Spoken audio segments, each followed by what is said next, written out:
Thanks, Jen, and thanks, Ellen, for organizing this, and thank you all for coming out this evening. My name is Kevin Kane, and I'm the president of the Pelican Institute for Public Policy. The Pelican Institute is a nonprofit, nonpartisan research institute that is dedicated to the principles of individual liberty, the free market, and limited accountable government. Ellen had asked me to participate in some of these events and to talk about the financial implication of nationalizing health care, but I really don't want to delve in too deeply into the facts and figures and statistics, because I think that's something you can kind of look up on your own, and also I think numbers are easy to exploit by both sides. Everybody can throw out numbers about how many people are uninsured or the cost of health care, and it can get very confusing. But what I think everybody understands are the underlying principles of whatever reform does or doesn't take place. And it's important to remember that our nation would not be such a prosperous and such a successful country if it weren't for our system of free enterprise. And any reforms that are not consistent with free enterprise should be rejected. The United States has been a magnet for hardworking people all around the world for many, many years, and to put government in charge of establishing the costs of health care, the costs of the goods and services that are associated with health care would be a terrible mistake. I mean, do we trust government to establish the price of our housing or our food or to allot its supply? Of course not. We do better when these goods are distributed in a free market system.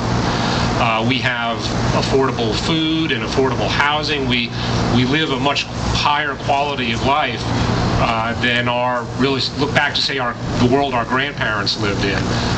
If they looked at the comfort we live in now, the luxuries that even the average person has access to now, they'd be astonished. And that's because of the free market. It's not because our government got together and made all these things accessible for us.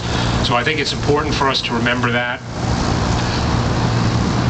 It's also important to remember that those of us who are concerned with the health care plan that President Obama is promoting, we're not opposed to reform. I think reform is very important. And I have a personal, I think all of us have a personal interest in the issue of health care. Naturally, we're all concerned with our health, and we all want access to the best care we can possibly have. My personal experience is 10 years ago, I was diagnosed with cancer, and it was I found that I had a malignant tumor in my thyroid. I actually found the lump the day before I was getting married. And fortunately, I was able to quickly have some tests done and have surgery performed and follow-up treatment.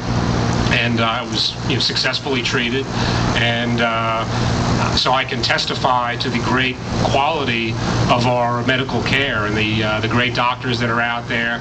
And I can also testify to the importance of not having to wait for tests and not having to wait for treatment.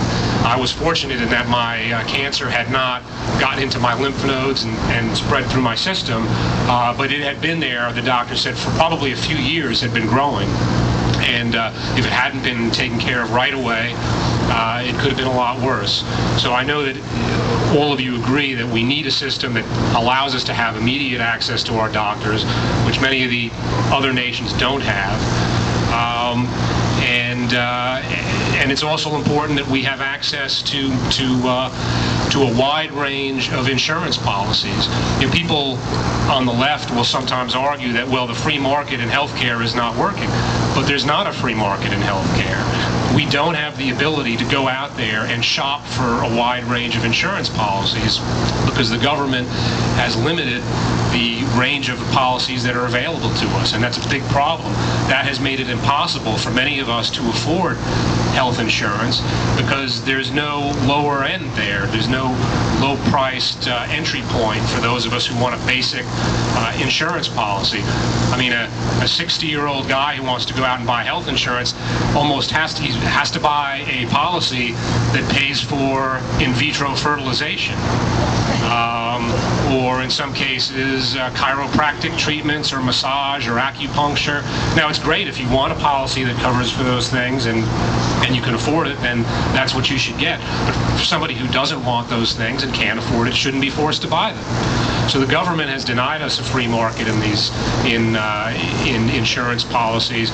We need to get more freedom to shop for a product that fits us and allow the free market to do what it's done in so many other things. And I could go on. I don't know if Ellen wants other people to get to the mic. But please visit our website. It's pelicaninstitute.org. We have a report that's going to be coming out probably next week. It was done by an economist, Art Laffer, who is a very renowned economist, and he did a study on what the economic impact of Obamacare would be on the state of Louisiana. It's an important report. I think it's going to get a lot of attention. Go to our website and check it out, and please stay engaged in this battle, because what you all are doing is really going to determine which way this goes. Healthcare, I think, is the most important issue, the most important policy issue out there, and it'll probably be that way for many years. Government right now pays for almost 50% of healthcare services, so that's really, if government gets more involved and takes greater control over our healthcare system, then we'll lose control and we're not going to get it back. So this issue it's right on the edge. It's up to us to get involved and put pressure on legislators to do the right thing. So thank you all for coming out.